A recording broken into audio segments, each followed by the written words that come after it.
Selamat datang kembali di sesi bedah gagasan kita. Hari ini, khusus untuk Anda, kita mau gali lebih dalam soal stoicisme. Ini kan filosofi Yunani kuno ya, tapi kok rasanya sekarang jadi populer lagi gitu.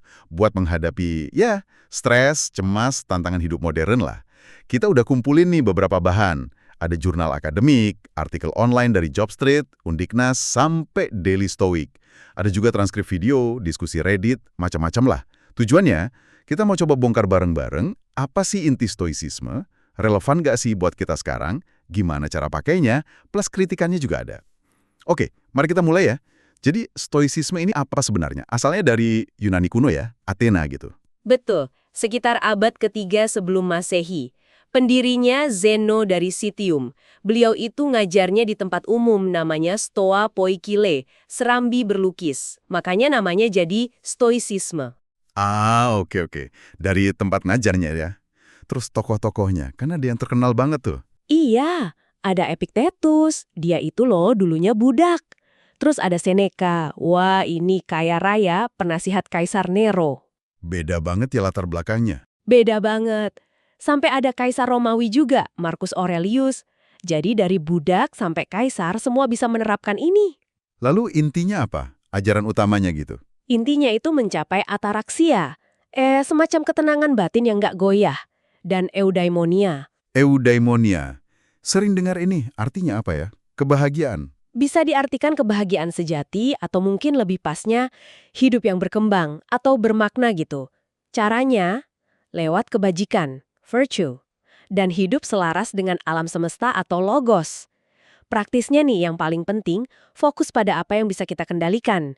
Pikiran kita, penilaian kita, tindakan kita. Nah, ini dia.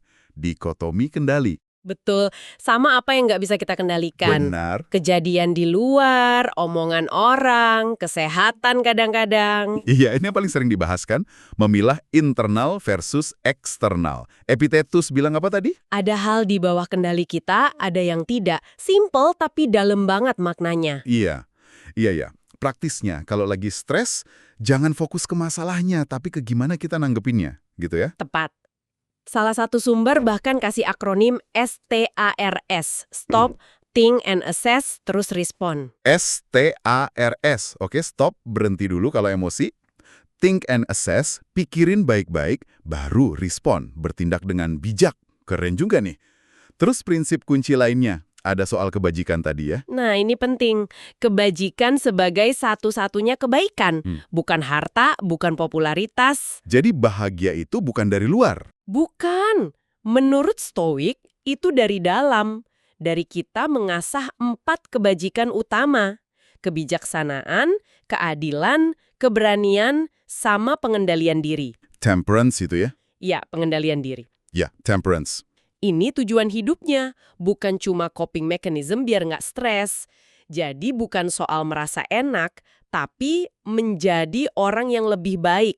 Terus ada lagi konsep hidup selaras dengan alam, logos itu, dan amor fati. Amor fati, mencintai takdir. Wah, ini kedengarannya pasrah banget. Nah, itu sering salah kaprahnya, bukan pasrah pasif. Justru lebih ke mencintai apapun yang terjadi. Baik, buruk, semua diterima.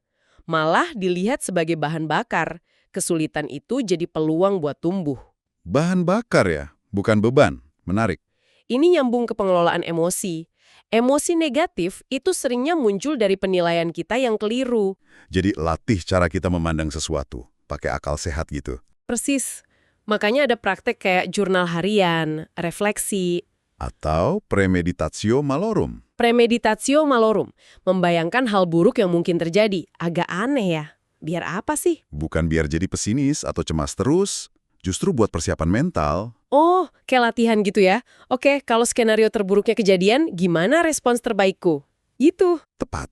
Buat bangun ketangguhan mental, bukan buat numpuk takut. Nah, relevansinya sekarang. Kuat banget. Di kerjaan misalnya, ngadepin bos rese, kerjaan numpuk, proyek gagal. Gimana tuh terapinnya? Ya, fokus ke usaha kita, sikap kita, itu kan yang bisa dikontrol. Hasilnya ya diterima. Prinsip ini mirip sama CBT, Cognitive Behavioral Therapy. Oh ya, CBT kan juga soal mengubah pola pikir ya.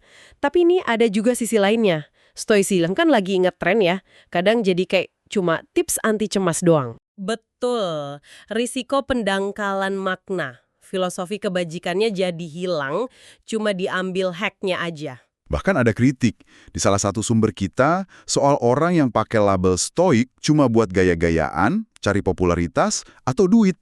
Padahal kan itu malah kontra sama ajaran intinya ya. Itu ironis sekali. Dan jadi pertanyaan gimana kita nyikapinnya. Satu sisi fokus kendali internal bantu hadapi stres kerja. Tapi sisi lain, jangan-jangan ini jadi alasan buat nggak berambisi. Nah, itu dia. Gimana tuh kalau kita punya target besar yang hasilnya nggak 100% di tangan kita? Stoicisme sejati itu nggak melarang ambisi kok, tapi fokusnya pada proses yang bajik saat ngejarnya. Hasil akhirnya ya diterima dengan lapang dada, apapun itu. Kualitas tindakan kita yang utama. Kritik soal hipokrisi tadi penting. Kalau stoicisme cuma jadi kedok ya percuma. Ada juga kritik filosofis yang lebih dalam, misalnya dari Nietzsche. Nietzsche, gimana tuh kritiknya? Dia nolak ide logos stoik soal alam semesta rasional. Buat dia, dunia ini kaos, gak ada aturan baku.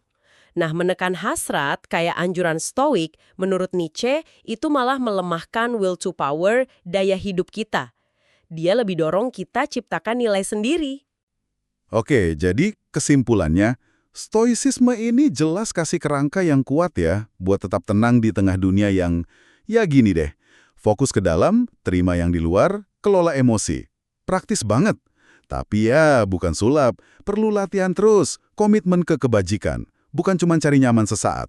Cara menekan hasrat alami kita buat tumbuh, buat berkarya, seperti yang disorot Nietzsche tadi, gimana caranya Anda bisa menerapkan prinsip ketenangannya secara bijak, tanpa sengaja malah memadamkan api atau gairah unik dalam diri Anda untuk terus berkembang. Sesuatu untuk Anda pikirkan lebih lanjut.